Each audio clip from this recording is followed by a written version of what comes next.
shit. I just said some cool shit, whatever. And I wasn't recording. Alright, so this movie I saw back in the day when it first came out in theaters. Great movie. And then I watched it again recently. Zack and Miri make a Porto. It's a 2008 American sex comedy film written, directed, and edited by Kevin Smith.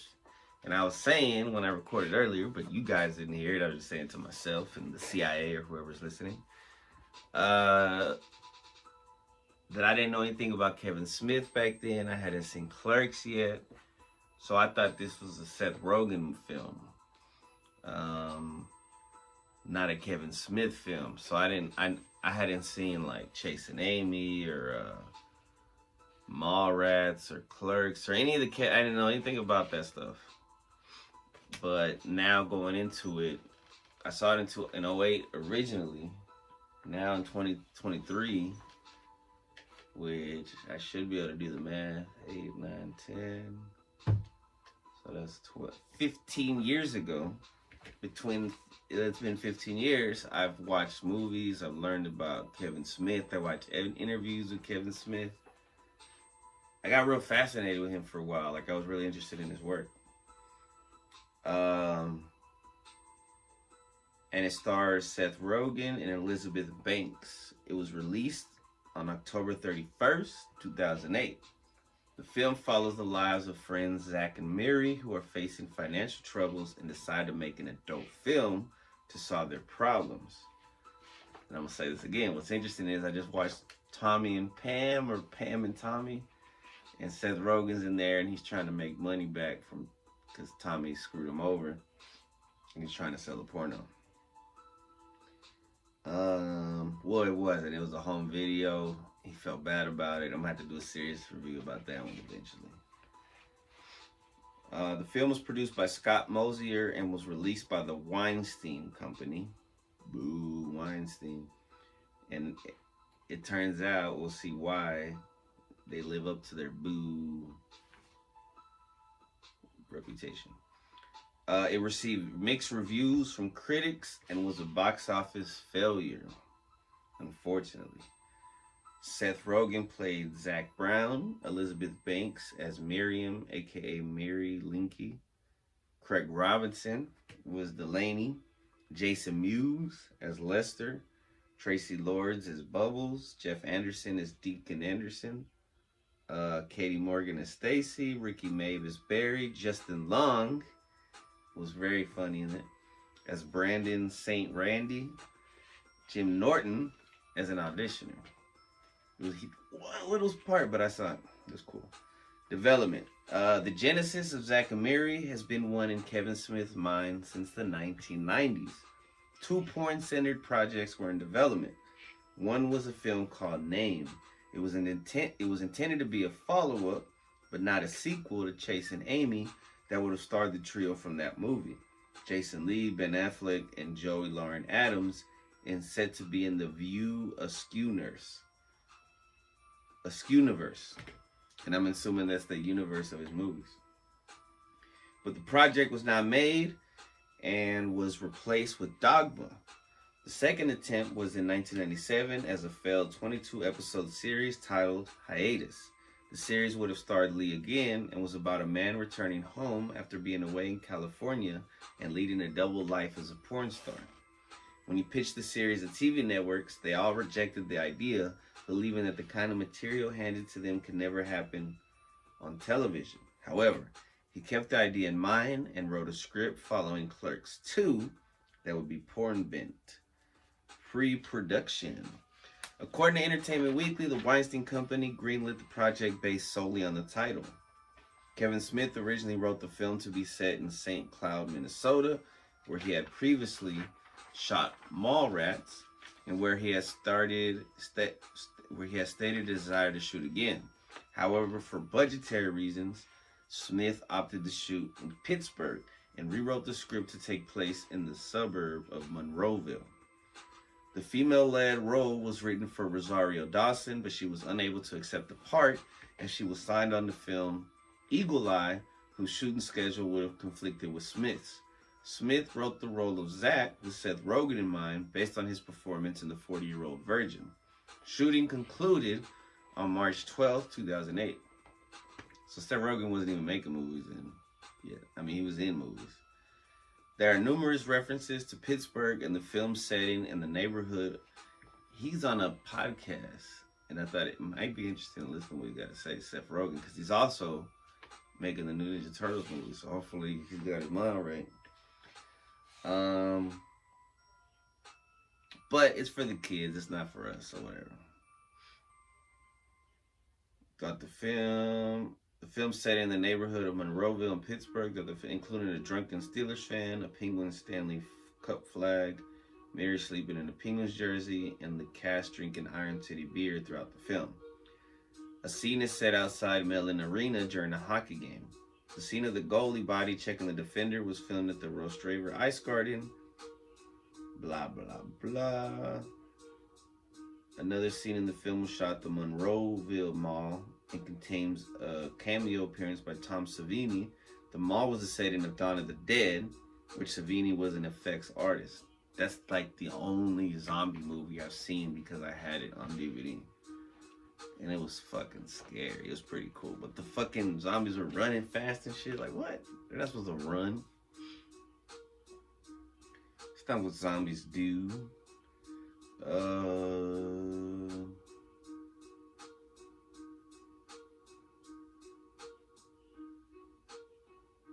Oh, and then the hockey team that Zack plays for in the show, the one that he's like the director for the porno, it's called the Monroeville Zombies, which is a reference to the Romero film. One of the main cast members also has Pittsburgh area roots. Porn star icon Tracy Lords, who played Bubbles in the film, is a native of Steubenville, Ohio, located about a half-hour drive west of Pittsburgh. So while Metro-Goldwyn Mayer, I think that's the one with the, no, I don't know what the MGM. Oh, it's MGM. So I think it's the Lion. Was originally set, then the Weinstein Company solely distributed the film after a deal between the two companies fell through. With the announcement came the removal of the MGM logo from the advertising for the film, which is the first Weinstein film to be released after the deal was abruptly ended before the scheduled January 2009 date. Rating. Because you know they had to change it up for that. So, of course, initially, the Motion Picture Association of America gave the film an NC-17. He submitted 2 additional cuts of the film with certain footage removed and was told the movie was getting much closer to an R rating, but that he should remove a small 14-frame shot first.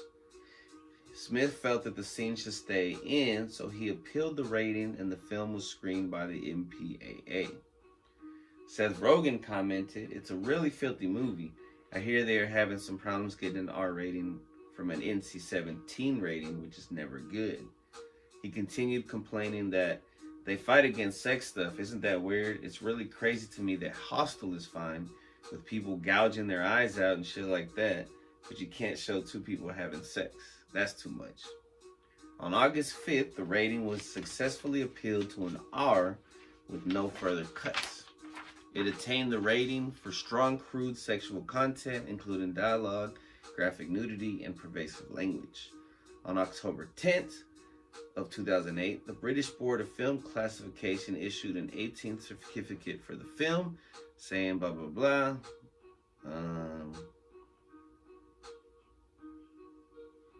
Marketing's posters were blocked. They couldn't be shown.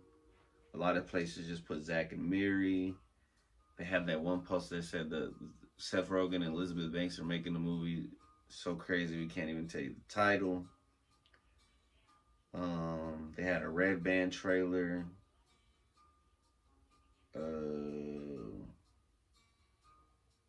Let's see. They had a couple posters that they couldn't use. Like one, it looked like they were giving head to each other.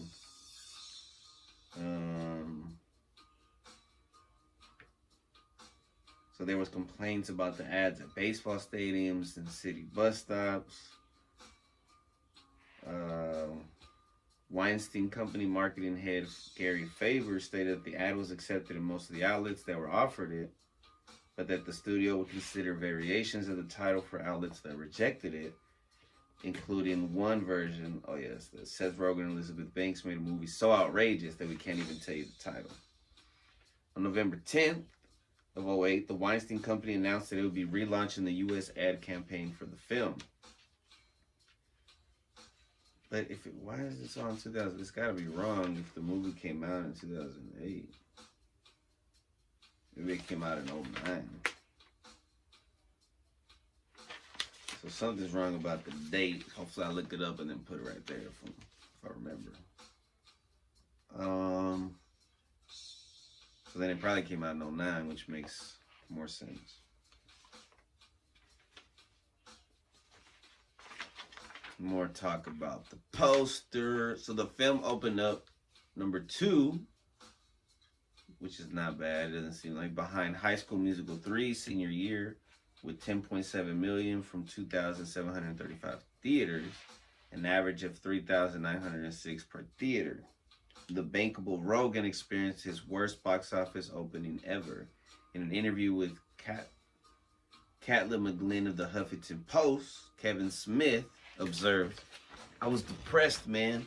I wanted that movie to do so much better. I'm sitting here thinking, that's it. I'm gone. I'm out. The movie didn't do well and I killed Seth Rogen's career.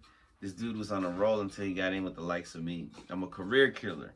Judd Apatow's going to be pissed. The whole internet's going to be pissed because they all like Seth. And the only reason they like me anymore is because I was involved with Seth. And now I fucking ruined that. It was like high school. I was like, I'm a dead man. I'll be the laughing stock." During his 13 weeks in release, it grossed 42.8. And that was a disappointment. Apparently after that, Kevin Smith's relationship with producer Harvey Weinstein, fuck Harvey Weinstein, soured. An associate says Smith bitterly blamed Harvey Weinstein for failing to spend enough to market the film. Although Weinstein said he spent $30 million on the marketing, Smith didn't believe he had followed through. Either way, the relationship between the two frayed. Reviews were iffy, 65%, 56 out of 100, 6.2 out of 10 from all those major ones. What else they got? This guy's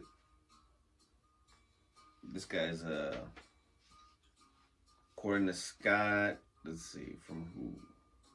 Scott Smith, A.O. Scott, has been tinkering with the dirty mind / soft heart combination for quite some time, forming a link of sorts between the humanist sexual anarchy of John Waters and the smutty Victorianism of Judd Apatow.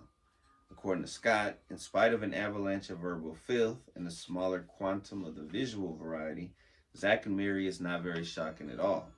He and his characters revel in dialogue that riffs on body parts and bodily fluids, but Mr. Smith's stories are bathed, metaphorically, in syrup and schmaltz. So Zack and Miri make a porno in spite of its sometimes tiresome, sometimes amusing lewdness, follows a gee-whiz romantic comedy formula that would not be out of place on the Disney Channel.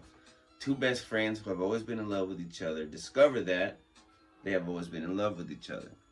Granted, this revelation occurs while they are having sex in front of a camera, but it is so sweet and predictable that these potentially tawdry circumstances hardly matter. Cool.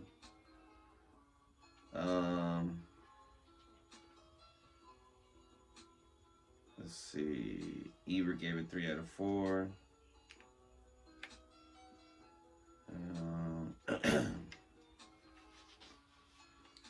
According to Kevin Smith, that was supposed to be the one that punched us through to the next level.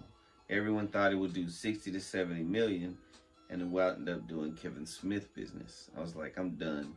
If I were to write at that point in my life, it would be about the poor fat kid whose movie didn't make enough money.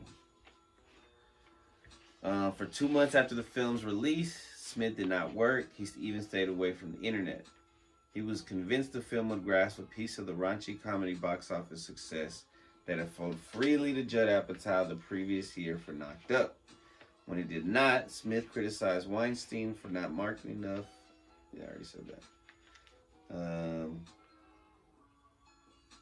More than 2 years after the film was released, Smith said Zack and Miri is literally me adulterating my own story. The story of how I made Clerks with porn. Justin Long appears as a lawyer in Jay and Silent Bob reboot. Smith confirmed that Long was reprising his role as Brandon and that the move was meant to retcon the earlier film into the View-esque universe. Long's character was not named because Smith does not own the rights to Zack and Miri. What? A song by the band live titled Hold Me Up, which Smith has been trying to use for over 13 years, appears in an emotional scene with Zack and Miri. It's an old song that he first heard in '95 when they were putting together the Mallrats soundtrack. It was actually in the film for the first test screening, but Live decided they wanted to hold on to it as a potential single off their next album, which would follow Throwing Copper. When I was editing Jay and Silent Bob Strike Back, the song still hadn't surfaced or been released, so I put in a request again. Again, I was denied. Third time apparently was the charm. Needed a song for that sequence in Zack and Miri and remembered the live track. This time the band signed off on using the track. Took 13 years, but worth the wait. Man, I feel bad for him putting all this love and heart into this movie, and I think it was really good.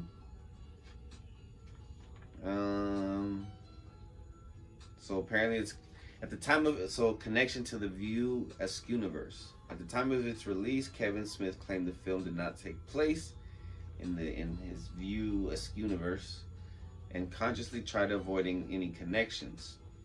View-esque universe staples Jay and Silent Bob make no appearance, and Smith went so far as to not feature the Nail cigarette brand that was a recurring brand in the films. Smith later changed his mind by featuring Justin Long in an uncredited cameo appearance as Brandon St. Randy in Jay and Silent Bob reboot as Jay and Silent Bob and Saban Films' lawyer, though the characters never named due to being owned by the Weinstein Company. Smith confirmed this appearance as him retroactively adding Zack and Miri Make a Porno to the View-esque universe. That's pretty tight. Pretty tight, man. I mean, I liked it. It was good. It was a feel-good movie, and it was funny and crazy. What time is it? Man, I gotta do this and wrap this up. All right, let's do it.